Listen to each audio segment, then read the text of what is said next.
सत साहिब सतगुरुदेव की जय। बंदी छोड़ कबीर साहिब जी की जय। बंदी छोड़ गरीबदास जी महाराज जी की जय। स्वामी राम देवानंद जी गुरु महाराज जी की जय हो।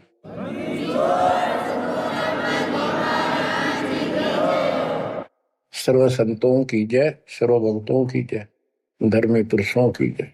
श्री काशी धाम की जय, श्री सुडानी धाम की जय, श्री क्रोथा धाम की जय, श्री बरवाड़ा धाम की जय। सत साहिब परमपिता परमात्मा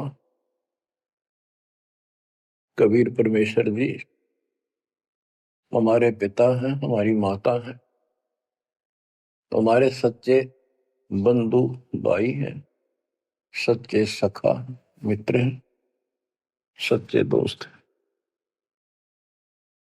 ये हमारा धन है, ये हमारी पूंजी है। इसको भूलकर हमने असंग जन्म इस काल के लोक में बहुत दुख उठा लिए। ये प्रत्येक युग में आते हैं और हमें समझाने की चेष्टा करते हैं, तुम इस लोक के वासी नहीं हो, ये लोक अच्छा नहीं है। इस पृथ्वी के ऊपर प्रत्येक व्यक्ति देखता है सुखी नहीं है। हम एक दूसरे को सुखी मान रहे हैं कि वो सुखी है, वो सुखी है, वो सुखी है। 24 घंटे टेंशन में रहता है प्राणी।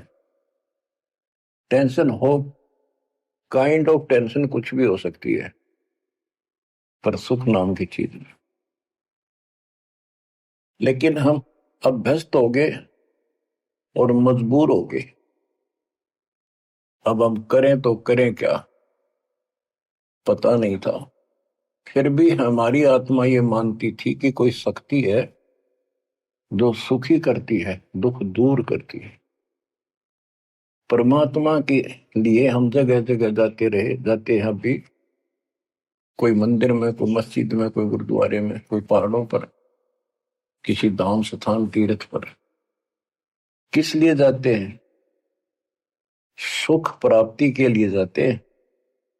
भगवान मिले और सुख दे, धन दे। धन पर दो रोटी तो चाहिए, लेकिन जिस तरीके से हम आज तक ये वस्तु की आशा करते रहे, इन वस्तुओं की, ये 7 जन्म नहीं मिल सकते। गीता अध्याय 18 श्लोक 62 में यही बताया है कि अर्जुन तुम सर्वभाव से उस परमेश्वर की शरण में जाओ, उसकी कृपा से ही तू परम शांति को और सनातन परम धाम को प्राप्त होगा। सनातन परम धाम शाश्वतम स्थानम, यानी अविनाशी लोक, अमर लोक, सत्य लोक को प्राप्त होगा, जहां पर परम शांति है। यहां भी सुखी होगा, पर लोक भी तेरा सुख में होगा। बच्चों, दुखाल्य बताइयो, गीता अध्याय 8 श्लोक 15 में स्पष्ट किया है कि इस दुखालय, दुख के घर, इस पृथ्वी लोक 21 ब्रह्मांड से निकलने के लिए पूर्ण संत की आवश्यकता पड़ती है। आपको कति क्लियर कर रखा है कि कबीर साहब के अतिरिक्त या उनकी प्यारी आत्मा संत जन जो उनसे रूबरू हुए, उनका साक्षात्कार जिन्होंने सतलोक में किया, और तथा मेरे पूज्य गुरुदेव जी के अतिरिक्त कोई भी सतगुरु पृथ्वी पर नहीं रहा।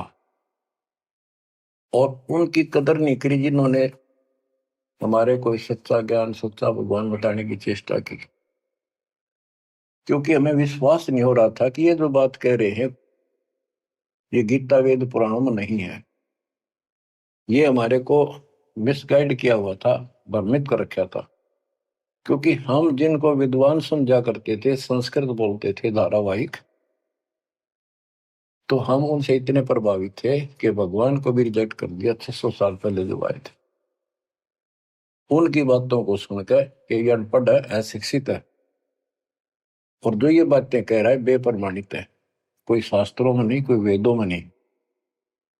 और वो सब देख लेते थे ब्राह्मण लोग, पंडित, ब्राह्मण कोई जाति से लिंक नहीं है यहाँ पर। ब्राह्मण उसको कहते हैं जो भगवान से परिचित है।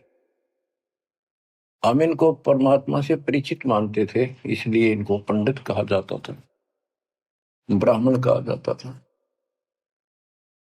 ये वास्तव में पंडित नहीं थे, लेकिन यह फीत लाग गई तो इसलिए कहना पड़ता है। ब्राह्मण थे और पंडित थे तो मेरे पूज्य गुरुदेव जी थे, वो भी इसी ब्राह्मण कुल में जन्मे थे।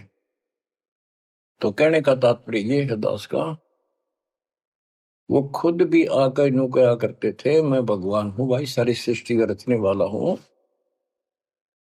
हम बैरागी ब्रह्म पद सन्यासी महादेव, सो हम नाम दिया शिव जी को, वो करे हमारी सेवा। पर ये बात तो बहुत दूर की थी और बहुत कड़वी लगा करती थी, बड़ा दुख पहुंचता था और आज भी पहुंचता है। जो अनजान है उनको ये बातें सुनकर आज भी वो लड़ने झगड़ने को तैयार हो जाते हैं उन बच्चों के साथ जो ये राह बताने की चेष्टा करते हैं। अब प्रश्न चल रहा है कि उस परमेश्वर की शरण में जा, उसकी कृपा से ही तू परम शांति को और सनातन परम धाम को प्राप्त होगा। उसकी पहचान कैसे करें? हमारे लिए वेद गीता ये हमारे ऑथेंटिक शास्त्र हैं, ग्रंथ हैं, स्पिरिचुअल हैं। इनसे ही तो पहचान होगी भगवान की, क्योंकि हम इनको भगवान के बारे में जानते थे कि इन भगवान की पूरी महिमा लिखी है। तो उस समय परमात्मा खुद कहा करते हैं कि वेद मेरा भेद है, मन्ना वेद के माही, जौन वेद से मैं मेरू ये वेद जानते नहीं। परमात्मा स्वयं कहा करते हैं कि ये वेद मेरी ही जानकारी रखते हैं, लेकिन इन वेदों में लिखे ज्ञान से मेरी प्राप्ति नहीं है। परमात्मा के इस वाक्य के लिए आपको बहुत सारे प्रमाण दिए गए हैं। यजुर्वेद अध्याय 40 मंत्र 10 में कहा है कि कोई तो परमात्मा को साकार बताता है, जैसे रामकृष्ण के रूप में अवतार धारता है, यानी जन्म लेता है। कोई कहता वो जन्म नहीं लेता, अजायत है, निराकार है, पृथ्वी पर नहीं आता। परमात्मा साकार है या निराकार है, पृथ्वी पर आता है या नहीं आता है, इसकी जानकारी तत्वदर्शी संतों से पूछो। इति सिद्धों, वेदों में वो ज्ञान नहीं है जो भगवान के बारे में पूरी जानकारी रखता हो। इसलिए संत गरीबदास जी ने कहा है, ऋग यजुः साम अथर्व, ये चारों वेद चतुर्भंगी रे, सूक्ष्म वेद बाँचे साहेब का, सोहन शासक संगी रे। ये चारों वेद भ्रमित ज्ञान है, इनकम्प्लीट है, फिर उसको ढूंढने की थे। जब वो स्पष्ट कर दिया कि उसकी जानकारी किसी संत से पूछो। गीता अध्याय 4 श्लोक 34 में यही कहा है कि वो परमात्मा तत्व ज्ञान से प्राप्त होगा। तत्व ज्ञान तत्वदर्शी संतों के पास होता है। उस ज्ञान को भगवान खुद ही बोलता अपने मुख कमल से आके। तुम बच्चों इतना क्लियर कर दिया आपके सामने। गीता अध्याय 4 श्लोक 32 में कहा है कि ब्रह्मण मुखे, यहां इन्होंने रंगा डाल दिया, ब्रह्म ने का अर्थ कर दिया वेद। चौथे अध्याय के 32वें श्लोक में गीता में यह लिखना चाहिए था सच्चिदानंद घन ब्रह्म की वाणी में, इन्होंने लिख दिया वेद की वाणी में। वेद तो आप पर वाणी है, श्लोक है वो तो। सच्चिदानंद घन ब्रह्म की वाणी में यानी उसके मुख से बोली वाणी में वो संपूर्ण अध्यात्म ज्ञान है जिससे मोक्ष प्राप्त होता है, जन्म मरण मिटता है, सब पाप कर्म खत्म होते हैं। चौथे अध्याय के 34वें श्लोक में कहा कि उस तत्व ज्ञान को तत्वदर्शी संतों से पूछ। उनको दंडवत प्रणाम करने से, कपट छोड़कर सरलतापूर्वक प्रसन्न करने से वो तत्वदर्शी संत तुझे परमात्म तत्व का ज्ञान कराएंगे। तो बच्चों, इससे सिद्ध हो गया कि गीता के अंदर संपूर्ण आत्म ज्ञान नहीं है। उस परमात्म तत्व 18वें अध्याय के 62वें श्लोक में जिस परमेश्वर की शरण में जाने को कहा है, उसकी जानकारी गीता में नहीं है। उसकी प्राप्ति कैसे हुई, ये तो जानकारी है कि गीता ज्ञान दाता से अन्य कोई पूर्ण परमात्मा है, परमाक्षर ब्रह्म है। अब जैसे यही कुरान के अंदर है, सूरत फुरकानी 25 आयत 52 से 59 में स्पेशल नाम कबीर भी लिखा है कि कबीर है वो जिसका नाम कबीर है, उसने सारी सृष्टि रची, सबरमंडों की उत्पत्ति की, 7वें दिन तख्त पर जा बैठा, 6 दिन में सृष्टि रच गए। वो कबीर परमात्मा है, वो पाप नाशक है, वो सबका पालन करता है, सबका जन्म दाता है, उत्पत्ति करता है। उसकी खबर किसी बाखबर से पूछ देखो। इति सिद्धम कुरान में संपूर्ण दातम ज्ञान नहीं है और उस परम अक्षर ब्रह्म की जानकारी नहीं है। जैसे कुरान शरीफ बोलने वाले अल्लाह ने स्पष्ट कर दिया, वो परमात्मा कोई और है जिसने 6 दिन में सृष्टि रची, 7वें दिन तख्त पर जा बैठा। उसकी खबर उसको भी नहीं है। वो भी संकेत करता है किसी बाखबर तत्वदर्शी संत से पूछो। तत्वदर्शी संत 700 साल पहले खुद मालिक आए थे, हमने उसको रिजेक्ट कर दिया अपनी अज्ञानता के कारण। इतने सुख दिए उस दाता ने, हमारे मुंह का थूक सूख जाता था। अपने घर पर हुए सुखों को दूसरे को बताते बताते, और सुनने वाले को एक पर भी विश्वास नहीं होता था, क्योंकि वो काम ऐसे थे जो उनके कदे नहीं सरे, जो श्रोता थे बहुत अच्छे सुनते थे। दूसरे कबीर साहब दानक दुल्हा शूद्र जाति 600 साल पहले जाति पाति छुआछूत चरम पर थी। तो यह सारी समस्या ऐसे अड़ी रही। बच्चों, अब कति सुलझ गया, स्पष्ट हो चुका है। कबीर 9 मन सूत उलझिया ऋषि रहे जखमार, और सतगुरु ऐसा सुलझा दे उलझे न दूसरी बार। तो अब ये सुलझ तो ऐसा गया है, इस कलयुग में तो उलझ जाएगा नहीं। और फिर साथ में ये ऐसे प्रत्यक्ष ऐसे इंस्ट्रूमेंट उपकरण चल गए, हाथों हाथ देख लो इसमें स्पष्ट वीडियो के अंदर। अब कमी रहेगी तो आपकी और हमारी रहेगी, क्योंकि हम आदी हो गए इस गंदे लोक में इन दुखों को सुख मान रहे हैं। गर्मी यहां सतावे, सर्दी दुखी यहां करे, बारिश ज्यादा हो जा, फ्लड आ जा, घर छोड़ कर भाग जा कीड़े मकोड़े की तरह, पता नहीं कहाँ बैठना हो जाकर। आज सब कुछ ठीक लग रहा है, सेकंड के अंदर पता नहीं क्या बिजली गिर जाए। तो बच्चों, उस परमात्मा की पहचान करनी बड़ी कठिन है, और आपको पहचान कति स्पष्ट शब्दों में हो चुकी है।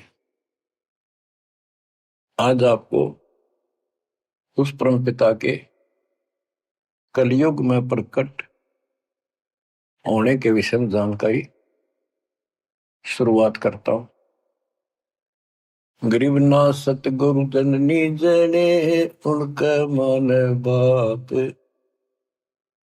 पिंड ब्रह्मंड से रहित है, ना जाति नु ताप। सतयुग में सत सुकृत का तेरा, त्रेता नाम मुनिंदर मेरा। द्वापर में करुणा में कहाया, कलयुग नाम कबीर धराया। चारों युग में संत पुकारे, कूक कहा हम हेल रे।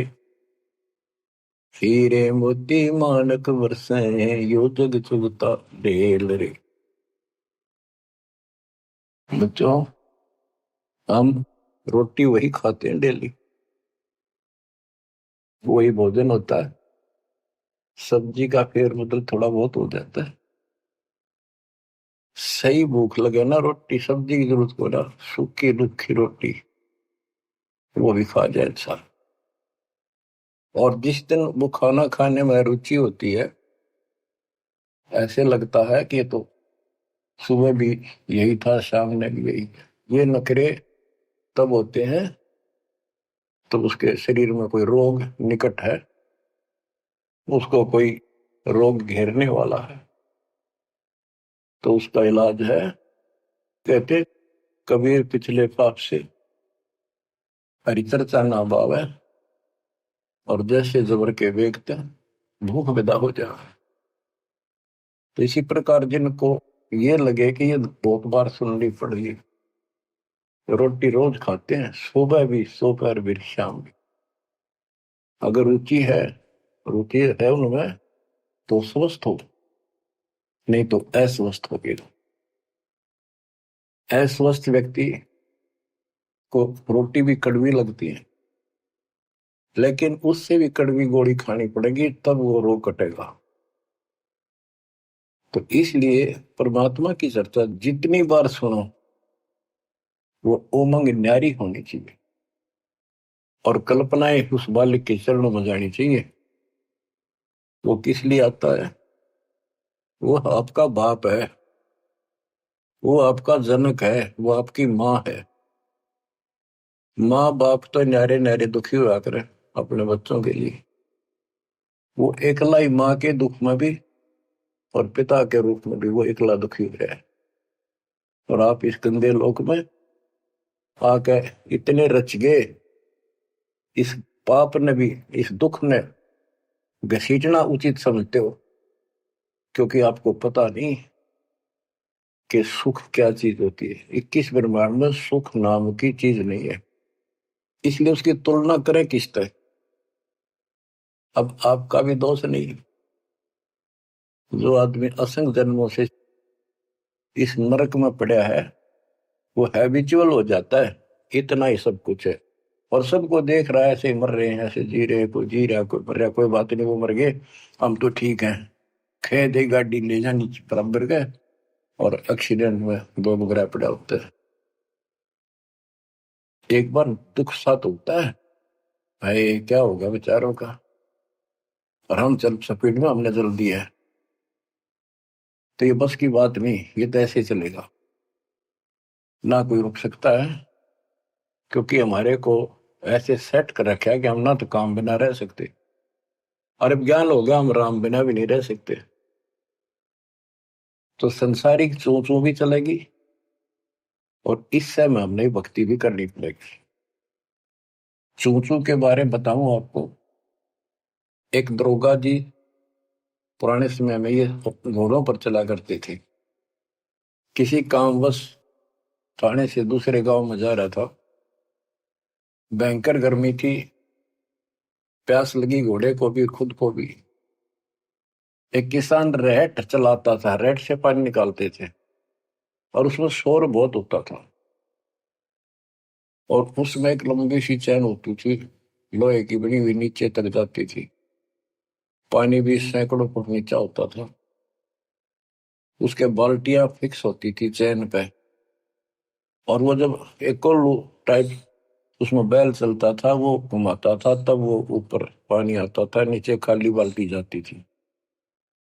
तो नीचे से पानी आ रहा था, तो बाल्टियां शोर करती हैं, और उसमें वो लकड़ के लठ गाड़े जाते थे उस चैन को सपोर्ट देने के लिए, उस पुली को। तो उसमें चर्र चू की आवाज निकलती रहती थी, उन कल पुर्जों से। ऐसे देसी सा जुगाड़ होता था। तो दरोगा जी को प्यास लग रही थी, घोड़ी भी प्यासी में रहती, पानी देख कर दोनों उधर आए।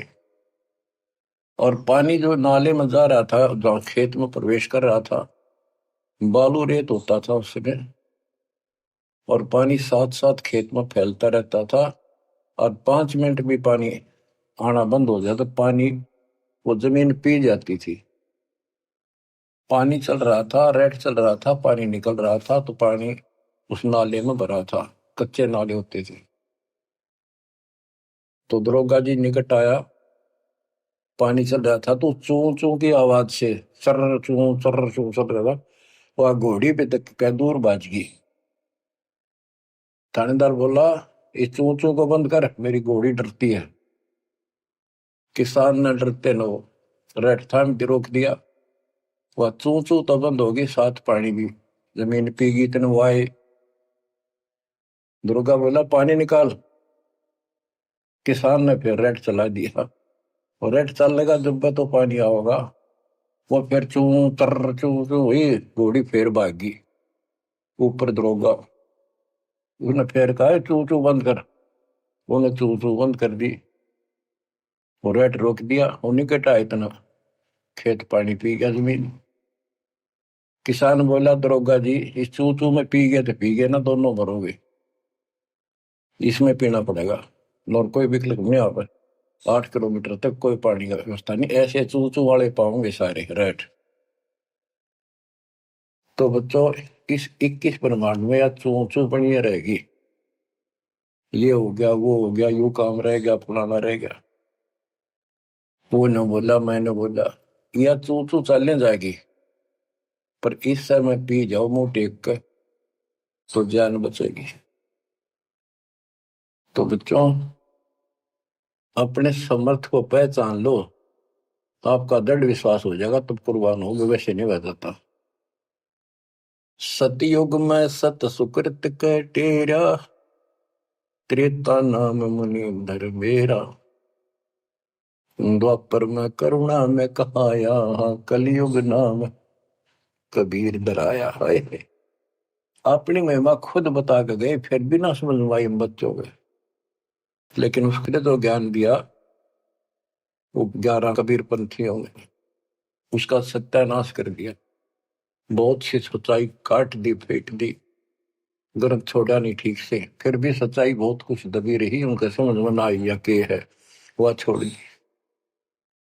इसकी पूर्ति अपने बेटे गरीबदास जी द्वारा, अपनी प्यारी आत्मा सूरवीर के द्वारा करवाई। सतलोक ले गए। कबीर साहब कहते हैं, जो देखेगा धाम को सो जानेगा बुझ। गरीबदास, तो से कहूं सुन गायत्री कुछ, ये गुप्त रेशे बता देता हूं। जो मुझे सतलोक में देख लेगा, वो मानेगा कबीरी जगोट। और चाहे किससे अगर शर पटक लियो, कोई नहीं माने। तो आप शिक्षित किए दाता, ताकि मेरे बच्चे पहचान ले अपने लाल को, अपने पिता को। संत गरीबदास जी ने कलम तोड़ में मंगा रखी है। एक एक वाणी सत्य कति आंखों देखी लिख रखी।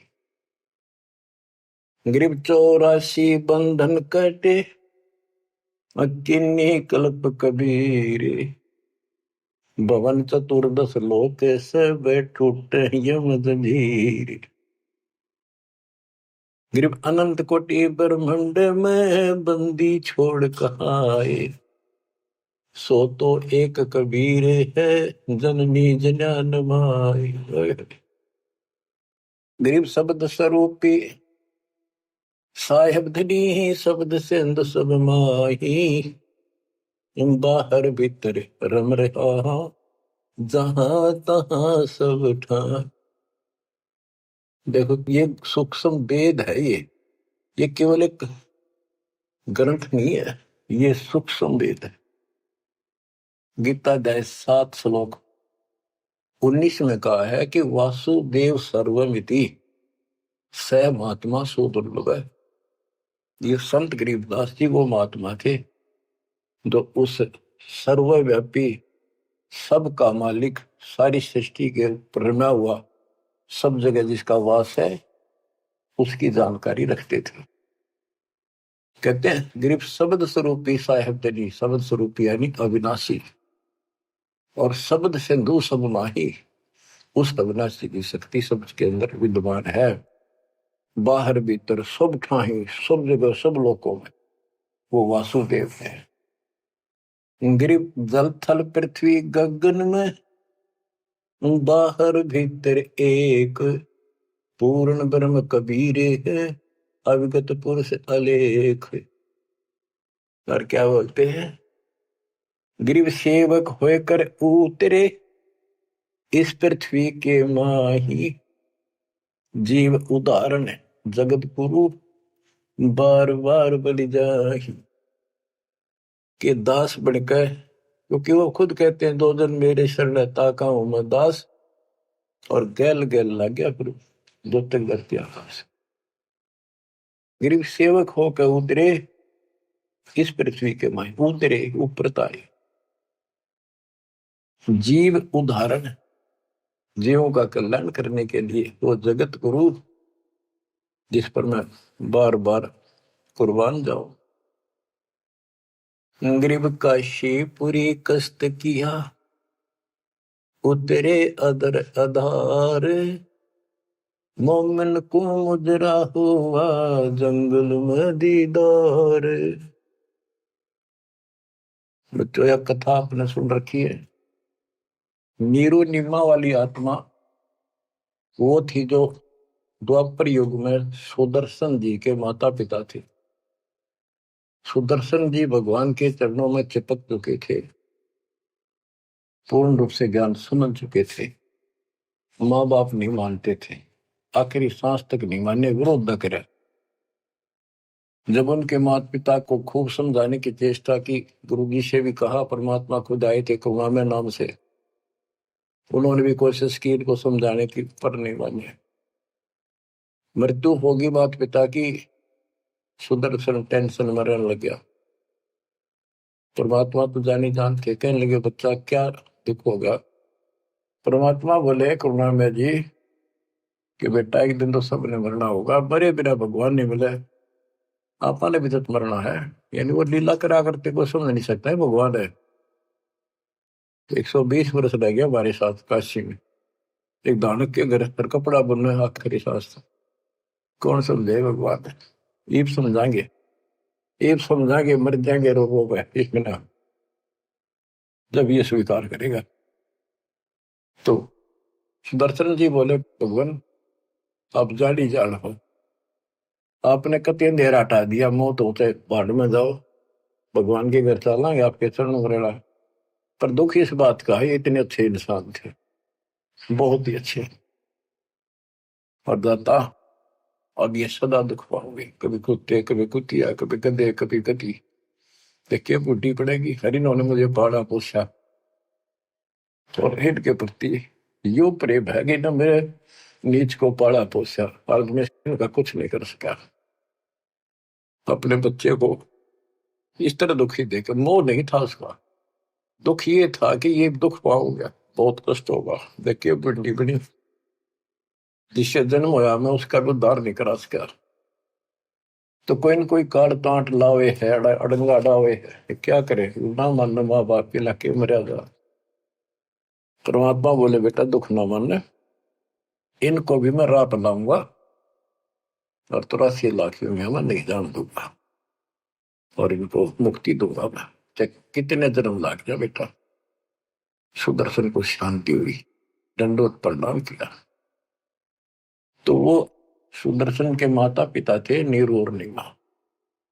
ये एक जन्म ब्राह्मण हुए, परमात्मा उनको 5-6 साल की उम्र के बालक लावारिश मिले, उन ले आए, घर पर ले आए, नगर में मुनादी कर दी, वह किसी का बालक हो, ना यू बताता कौन हो, कितना आया हूं, 5-4 साल का था।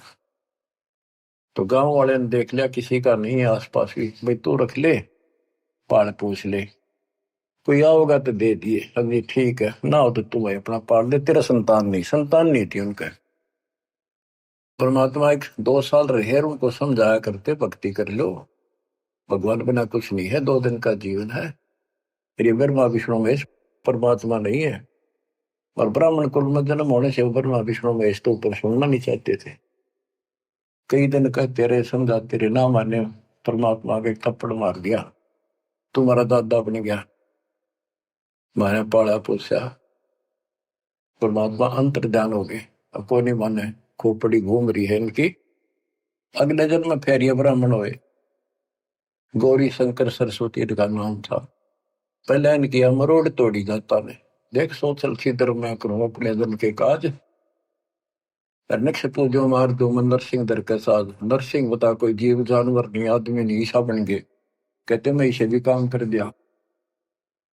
तो बच्चों जैसे नित्यानंद जी ब्राह्मण थे, तहसीलदार थे, वो भी खुद कहते ब्राह्मण कुल में जन्म था, मैं करता बहुत मरोड़े, गुरु गुमानी दास ने दिया को बदगढ़ तोड़े। ये गौरी शंकर और सरस्वती नाम के दो वो पवित्र आत्मा थी, ब्राह्मण थे, निस्वार्थ प्रचार करते थे शिव जी भगवान का, शिव पुराण की कथा करते थे। आप पे कोई दे जाता उसमें निर्वाह चलता था, और कोई कर्मकांडी नहीं थे ये, ना किसी को मिसगाइड करते थे। इनकी महिमा ज्यादा होगी, दूसरे स्वार्थी पंडित इन नफरत करने लगे, ईर्षा करते थे। मुसलमानों को पता लग गया कि सबसे ज्यादा धर्म प्रचार यू कर रहा है नीरू, यानी गौरी शंकर, और सारे ब्राह्मणी से खिलाफ है। तो उन्होंने जबरदस्ती जाके एक दिन 5-10 मस्टंडा ने उसके घर पे अपने मुसलमानों का जूठा पानी छिड़क दिया, उसके मुंह में डाल दिया, और आसपास के लोगों को आवाज लगा दी, भाई कैसे आ रहे हो तुम, भाइयों गौरी शंकर मुसलमान बन गया। वो मुसलमानों बाहर खड़े हो गए, मुंह आवाज लगा दी। वो देखे भाई तेरा मुसलमान आ रहे हैं, बैठे हैं, और उसको साथ बैठ के, तो वो तो चावे थे, सब ने इसको जाति से निकाल दिया, धर्म से निकाल दिया, कोई बात नहीं करेगा, इसको निकट नहीं आने देगा, इसको गंगा जी में स्नान नहीं करने देंगे, क्यों कम वक्त है, दीन भ्रष्ट हो गया इसका।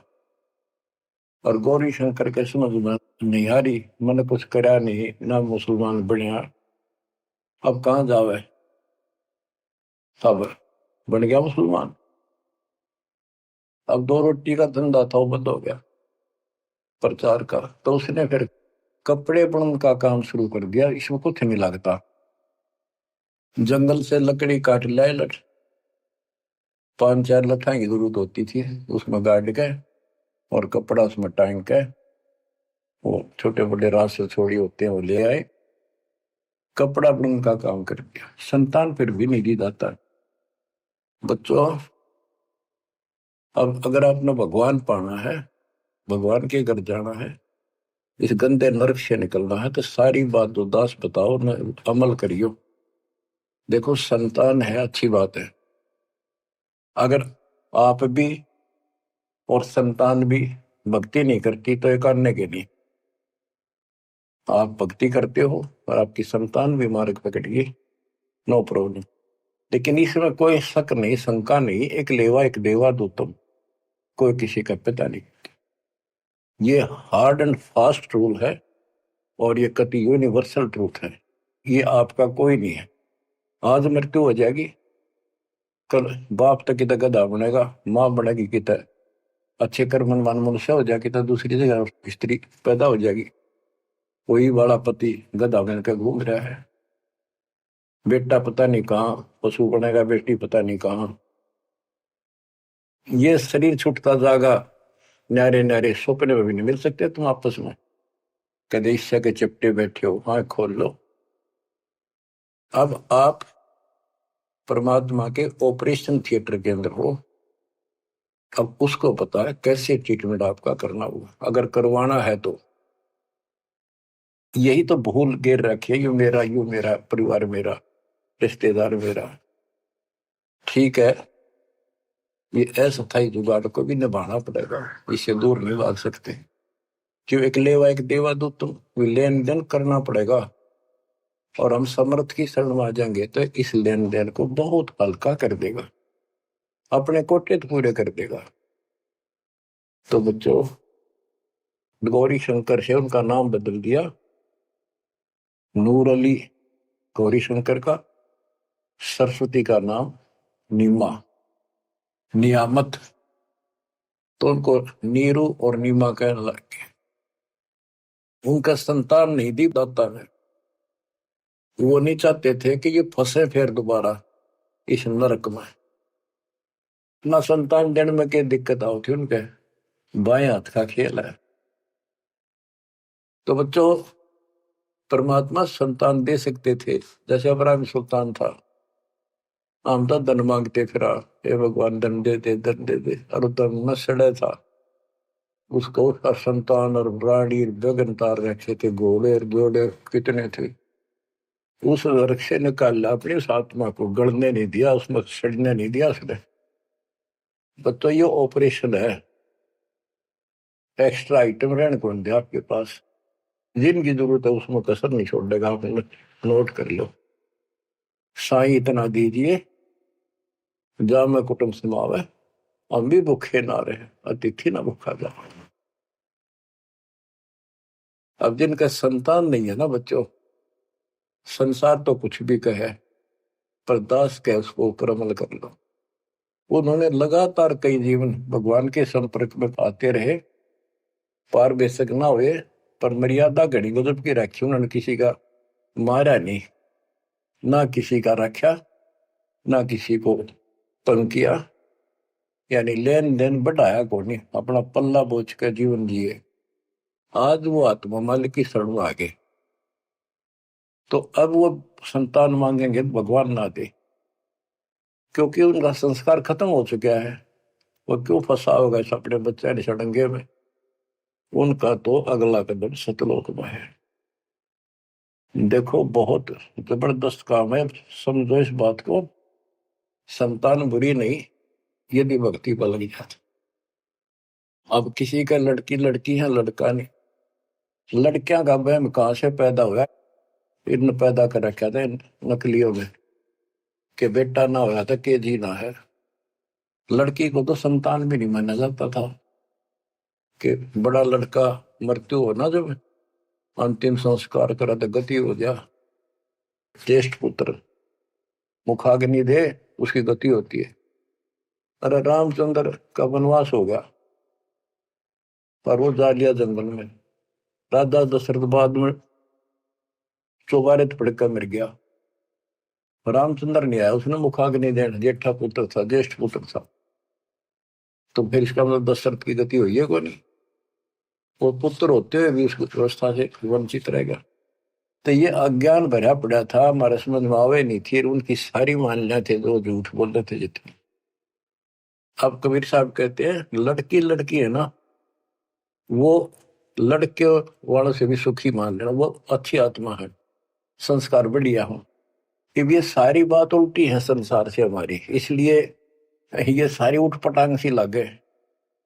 भक्ति मार्ग में जो दाता जैसे रखे रही, ज्यादा तड़पने की जरूरत थी, ज्यादा कल्पना करने की आवश्यकता नहीं। ठीक है, बेटे हो, बेटा बिना भी काम नहीं चला, बेटी बेटियां अपनेगा क्या। और बेटे बेटा के जाटेंगे जो बेटी ना भी तय। तो जो व्यवस्था भी आखिर में यहाँ के आपने अर्पणा होगा, ज्यो राखूं त्यों ही रहूं, मेरा के चारा खाने जात खरीद हो गुलाम तुम्हारा। ये भगवान जैसे रखो, बेटा जो पालेंगे पोसेंगे आपकी आत्मा ने, राह पर लावांगे, और छक आपके बच्चों की सेवा करेंगे, क्योंकि अंदर नौकर है मालिक के। संतान परमात्मा के बच्चे मान लो, सेठ के, जो हमने सब न दे रहा है, उनके लिए भी हमारे लिए भी। बेटी होगी, बेटी को भी पैसे पालेंगे। अब तो बेटी देवी होगी, बेटी को क्यों बुरा मान रखा था? ऐसा जुल्म देखा हमने, बेटियों हो जाती थी जिनका रोया करते, माथे ठड़का करते। हम देखा करते छोटे छोटे। हमारे पड़ोस में एक ना 3 बेटी मारती, कति संभाली नहीं कि मर जा ठीक से।